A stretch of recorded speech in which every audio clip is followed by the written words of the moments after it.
So let's take a look at the current battle for Congress, battle for the Senate specifically, and try to get an idea of how are things looking for the Democrats? What effect might Harris becoming the nominee have had? And so let's take a look at the state of play, basically, bearing in mind that, as seems to always be the case, the Democrats have the harder map when it comes to the Senate. Why is that always the way? But they're defending 23 seats. The GOP is defending 11. And here are the seats that the Democrats are defending. You can see that on the far right, West Virginia, that's gonna be a difficult one to win.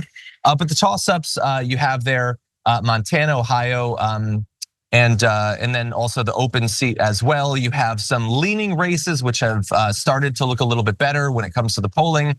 And then you look on the Republican side, and that's really what makes things so difficult. You have two that maybe something can happen in Florida against Rick Scott and against Ted Cruz in Texas.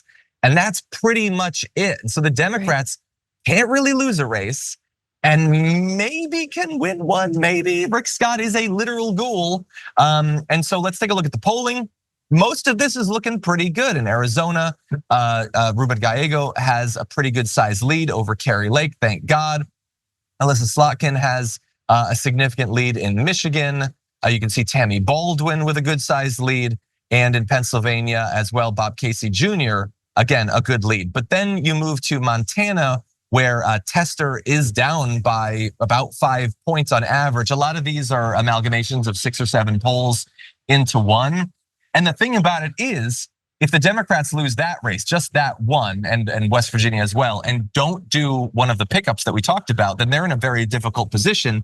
Things have been trending in a better direction in the polling ever since Harris became the nominee. But what do you make of the battle for the Senate? I think you're exactly right. And we've known this for years that it was going to be. I mean, before we knew Kamala Harris would be the nominee this year, we knew the Democrats were going to have a very uphill battle to get control of the Senate for the next session. A storm is tearing up the digital media industry. Only our audience can save us in these difficult times. Help us reach our goal of 100,000 new members at tyt.com/team. And I want to believe that Rick Scott can be knocked off. I mean, Mike, after all the times he tried to kill Harry Potter, you'd think the very least they can go after this guy. And, you'd think also there'd be enough people on Medicare in Florida that maybe a crook might upset them. But so far, he tells them what they want to hear. Again, when you replace Christianity with criminalizing abortion for 40 years, people don't care how evil you are as long as you tell them what they want to hear. Thank God for the the ballot measures in Florida for cannabis and for abortion, which is going to drive turnout exponentially.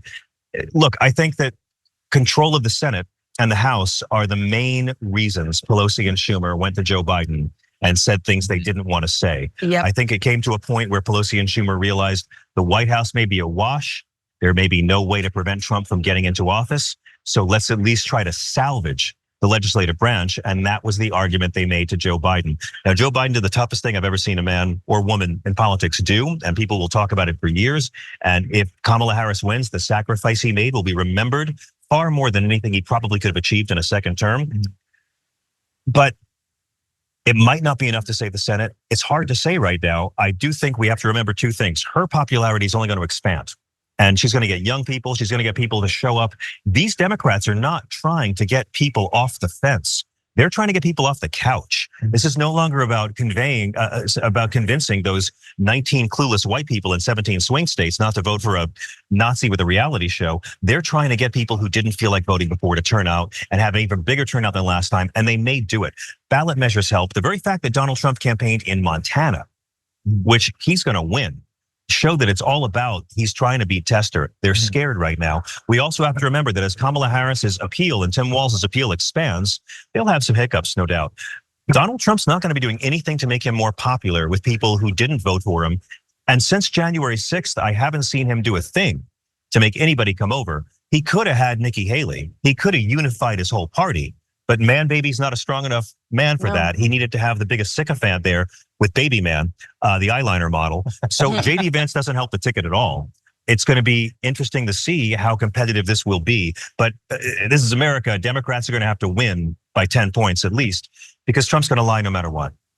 Yeah, I mean, I think that's right. I think I'm glad that they're focusing on getting people off the couch rather than just getting those 17, undecided white people. I think that's important. That's exactly what you need to do. We have to get voter turnout. It's the only thing that's helped Democrats. I also want Kamala Harris to say the F word, the filibuster word, right? If you're gonna talk about codifying Roe v. Wade, you know you need the Senate, right? She presided over, a narrowly Democratic Senate. So she's gotta make that case in all of her campaign stops, but also, on the stage tonight. Like, it is a wonky word, but we've got to get over it. Does she believe in abolishing it? I want to hear that. But I also want her to say, look, I can only do as much as as us keeping the Senate. Let's work on all these levels. I think that's gonna mean a lot. Yeah, I think you want to get people excited, okay? You want to get regular people excited. You want to get your what should be your base excited. That's not always the same thing that you're going to use for them, but yeah, get them excited, not just about the things you say you want to do, but about the path that you have to actually get it done. And there's been some indications that they understand, that the Dems understand that. Biden put out his reforms for the SCOTUS plan just a month or two ago. That implied that he sees what people want and he's willing to promise it. She should talk about the SCOTUS. People are infuriated. They have no faith in the Supreme Court, and they should have less faith than they do right now. And it's all about keeping the pressure on. Biden's propositions are never going to happen with this Congress, but FDR never actually tried to pack the courts. He just threatened to pack the courts. He had a 3-justice cabal that was trying to put the kibosh on the New Deal. He threatened to pack the courts. He threatened to make every judge over 70 count as one with one cumulative vote. He had very specific proposals, and he never had to do it. He scared the hell out of them, and the judges backed down, and the New Deal lived. So FDR was the one who carried a big stick in that case. Joe Biden doesn't have to actually try to pack the court. He just needs to make them believe he's really gonna do it. Yeah, and this is tied to the Senate thing because look, we're talking about ways that Harris can improve the chances that she wins, but it's also a reminder of why it's so important the Senate goes Democratic, because we are in maybe like a generational fight to regain control of the SCOTUS. We need the Senate to do that. We need it when we finally can get rid of Alito and we can get rid of Thomas. We need to be ready with a president and a Senate to do that. And we do not want an opportunity where Trump can come in and Thomas can retire and cruise off into the sunset in his RV, or more likely fly to a mega yacht trip. We also need oversight. I mean, it's insane. The Congress is supposed to have oversight of this. And I mean, with great power comes no responsibility. There is no way to go after these people when you've got a Republican Congress that doesn't mind the obvious bribery and corruption. Yeah. Well, I just want to see Democrats fight. Yeah, I would love to see it. And actually, we've seen some of that in the speeches. Let's hope that it continues, and let's hope that. I want to see him fight outside of this room. That as well. Yeah, exactly. I think Michelle Obama's ready to go low. We know that. Oh, wasn't that a speech? When they go low, we step on them. I like the new Michelle Obama. That's good. Okay, let's turn to our next topic, probably our last topic in the show. We're gonna talk a little bit about JD Vance, who we've alluded to.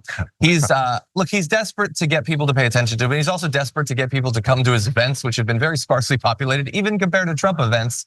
Here he is trying to get people fired up with some rhetoric that I think has no attachment to reality.